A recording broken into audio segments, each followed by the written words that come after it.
بسم الله الرحمن الرحیم ګرانو مینوالو ملګرو السلام علیکم. 13 ورځ چې ما د ډاکټر اشرف غنی صاحب د ټویټ باره کې کوم ویډیو شیر کړی و د هغې حوالې سره زه یو څو خبرې کوم. یو لنډه خبره خو دا ده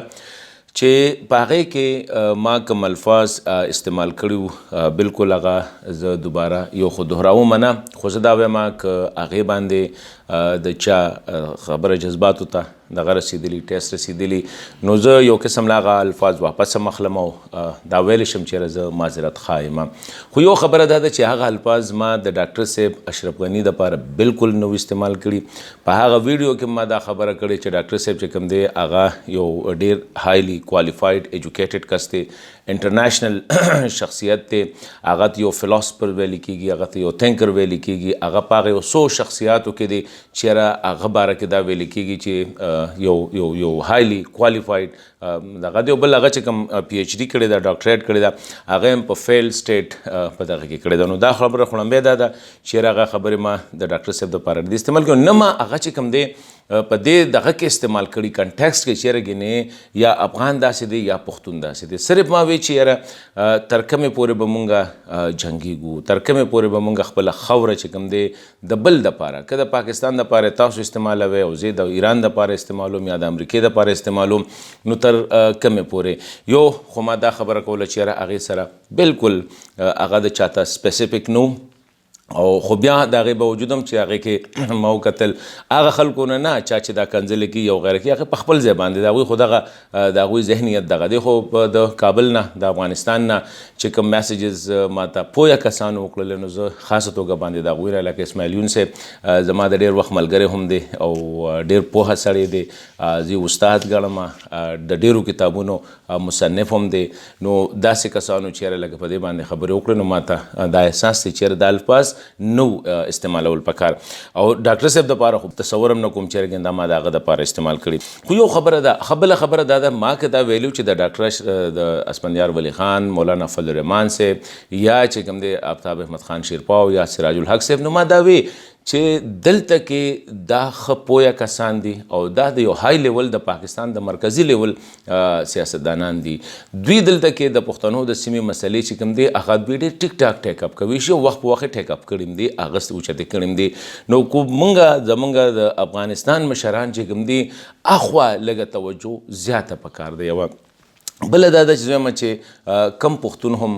لږ زړه لري، لږ درد لري، نو هغه به خامخا دا سوچ په 24 غنټو کې بیچارې هم دا سوچ خو کړي که نه چې یاره دا ولې د پښتنه سیمه چې کومه ده هغې باندې ولې اوربل دی. لکه راځئ لږ ریالایزیشن پکار دی چې یاره او هغه تاسو منئ یا نه. خو زه دا وایم چې په افغانستان کې ته ګوره څونه پښتنه سیمه چې کومه ده دا ټول جنګ په هغې کې وشو. ټیک شه اسماعیل یون صاحب د سره د دې یو دلیل شته دی چې یاره ګینې پښتانه جنګېږي او نور نه جنګېږي، دا یو دلیل کیدی شي. خو زه دا وایم ټیک شو جګړه پکار ده خو د دشمن سره پکار ده، د بهر سره پکار ده. بیا مونږ خپل سکول روانو، خپل اسپتال روانو، خپل کور روانو او بیا اسماعیل صاحب یون صاحب هم دا خبره کوي چې یاره دا مونږ نه دا نور چا. خو زه دا وایم چې اوږه زما وه ټوپک د بل و، سر زما و ګولۍ د بل وه، رور زما و او د بل چا په وینا باندې خور رور وجله، دا مونږ ټول کړي دي او دا یو حقیقت دی چې مخ دغه شانتې که ته خیبر پښتونخوا ته یا قبایلي سیمو ته راشې نو دا یوازې اوس نه چې یاره مذهب پرستو په دې تېرو 10 کالو کې د دې سیمې سره څه وکړو د مذهب په نوم باندې. په 60s او په 70s کې کله چې قام پرستو دا کار کوو هغه ټیم کې به هم دماکې کېدلې، نو دماکه به په پېښور کې کېده، دماکه به په مردان کې کېده، د بجلی ستن به چې کوم دی په باجوړ کې وړاوېدله، د اجرې کې به دغه چې کوم دی بم خلاصېده نو هغه به په دغه کې خلاصېده، په ډي خان کې خلاصېده. که سیاسي مشر به مړ کېده هغه پښتون مړ کېده، که عالم به مړ کېده هغه عالم وجه او چا به وجه په خپله بل چا نه، هغه به زمونږ د قام پرستۍ په نوم باندې چې کوم دی د پښتون قتل شوی دی. بیا چې کوم دی 2 لسیزه 3 لسیزه پس چې کوم دی بیا د مذهب په نوم باندې د پښتون قتل. پېښور چې کوم دی لمبې قام پرستو پې کوشش کړو، بیا پې مذهب پرست رالیله، هغه دغه شانتې دې خلکو هم بل څوک نه دی وجلی. زما ته د یو قام پرست ووایي چې دوی کله د 60s او د 70 په وخت کې دا کارونه کول، دوی یوه دماکه پېښور لاهور کې کړې ده یا لندن کې کړې ده یا دلی کې کړې ده یا بل ځای کې کړې ده، خو چې راغلي نو زما د کور پېښور یې تباه کړی دی. دغه شانتې په افغانستان کې چې کړي دي نو کابل یې وجلی دی، هرات یې ایشتلی دی، مزار یې ایشتی دی، تخار یې ایشتی دی، خبره کندهار او هلمند باندې ډزې کړي. نو زه صرف دا یم چې یاره خپل وروڼو ته خاص کر چیرې تاسو ته دومره سوچ پکار دی چې دا ما په دغه کنټکسټ کې نه دی ویلي.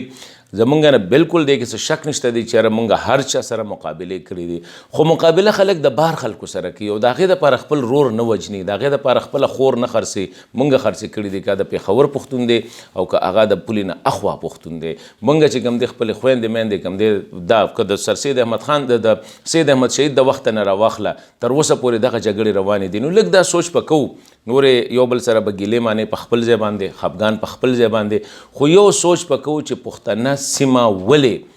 د جنگ هر وخت په جنگ کې ښکیل وي، که هغه د پولې نه اخوا ده او که د پولې نه دې خوا ده. نو دا زما یو پیغام چې په دې حوالې سره